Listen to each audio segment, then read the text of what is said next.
Сәлеметсіздер ме оқушылар? Сауатташу сабағына қош келдіңіздер. Жаңа сабақтың тақырыбы м дыбысы мен әріпі. Сабақтың мақсаты әріпті тану, ажырату және оны дыбыспен сәйкестендіру. Оқудың түрлерін қолдану. Ой қозғау. Оқушылар, мына жұмбақты бірге оқып, шешуін тауып көрейікші. Мұрнын сипап күн сайын бетін сусын жуады. Тысырды аңдып түн бойы, тышқанды көп қуады. Қане оқушылар, ойланамыз, бұл қандай жануар деп ойлайсыздар? Жарайсыңдар оқушылар. Бұл мысық екен. Мысық сөзін атап көрейікші. Қандай дыбыстан басталып тұр? М дыбысынан басталып тұр екен. Үй жануары түйе өркешіне қарайық. Қандай әріпке ұқсайды? Жарайсыңдар оқушылар. М әріпіне ұқсайды екен. М әріпін атап көрейікші. М дыбысы қысылып шығып тұр. Олай болса оқушылар, М дыбысы дауысты дыбыс па, әлде дауыссыз дыбыс па? Ажыратып көрейікші. Жарайсыңдар оқушылар. М дыбысы дауыссыз дыбыс екен. Оқушылар, олай болса, барлығымыз бірге мына сөздерді оқып көрейікші. Мата, маса, алма, шама, мал, мол, марал, томар. Жарайсыңдар оқушылар. Олай болса, келесі тапсырмамыз орындап көрейік. Түсіп қалған әріптерді тауып көреміз.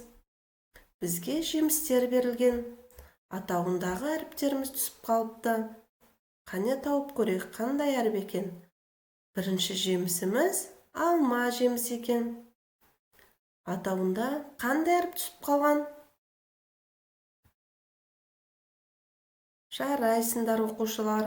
М әріпі түсіп қалған екен. Ары қарай екінші жемісіміз алмұрт жемісі екен. Қане оқушылар, бірге қараймыз. Қандай әріп түсіп қалған екен? Жарайсыңдар оқушылар. М әріпі түсіп қалған екен. Олай болса оқушылар, М әріпінің жазылуын үйренеміз. М әріпін жазуды үйренейік. Олар бас әріп және кіші әріпке бөлінеді. М әріпінің бас әріпі ілгегі бар үш түзу көлбеу сызықтан тұрады. Үлкен солдың ортасынан сәл төмен қаламыңды қой. Солдан оңға қарай астыңғы сызыққа тигізе доға сызамызда, оны үлкен солдың ортасына дейін түзу көлбеу сызықпен жалғастырамыз. Сол нүктеден төмен сызық, астыңғы сызыққа жете бере оңға қарай астыңғы сызыққа тигізе ілгек саламыз. Жоғарғы нүктеден оңға қарай тағы да нүкте қойып, түзу көлбеуді ілгекке жалғастыра жүргізіп, астыңғы сызыққа тигізе оңға қарай ілгек саламыз. М әріпінің кіші әрпі ілгегі бар үш түзу көлбеу сызықтан тұрады. Жазу жолының төменгі сызығына сәл жоғары қаламыңды қой. Солдан оңға қарай астыңғы сызыққа тигізе ілгек жасап, жоғарғы көлбеу тартамыз. Оны жоғары сызығына тигізген соң, төмен қарай көлбеу сызып, оны астыңғы сызыққа тигізе доға сызып, тағы да жоғары сызыққа дейін көтереміз де, тағы да төмен түсіп, төменгі сызыққа тигізген соң, оңға ілгек жасаймыз.